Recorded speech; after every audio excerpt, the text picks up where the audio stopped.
A keni mendu ndonjëherë çka nëse për një me dikun shpërthen një bombë atomike? E dim që të lashet mes Rusisë edhe Ukrainës po vazhdojnë, gjithmonë e kërcënojnë njëna tjetrën. Rusia thot që mos u bani nervoz se më njëherë e shej bombën atomike. Po çka nëse për një me ndodh kjo? Sa shtete mujnë me psu, sa mundet me u shpërnda radioaktiviteti e shumë sene tjera që përfshihen me bombën atomike. Mirë po, nuk është qesh tragjike që shdoket. Besoj e keni pa në për filma që kur një bombë atomike shpërthen, çka ka për para e rrafshon, madje edhe çka s'ka për para, vazhdojnë shtete tjera.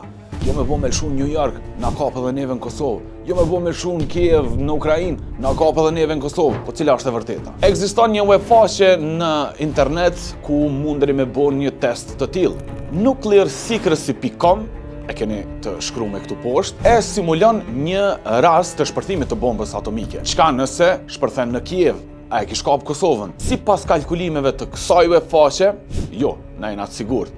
Madje, edhe nëse Rusia qartët edhe e lanson bombën atomike me 10.000 kiloton, edhe vendos jo Kievën me godit, por Berlinin, që kena shumë shqiptarë atje, shumë keq. Po për neve në Kosovë është sigurt. Prandaj, para se mi u besu filmave të Hollywoodit e filmave të Bollywoodit, unë ju kisha sugjeru me hi edhe me testu vet. Por, normal, shpresojmë ton kohën që nuk vjen puna deri aty, sepse këto testime bohen vetëm me një bombë atomike. Çka nëse Rusia qartët në krye dhe i lëshon ma shumë se 10?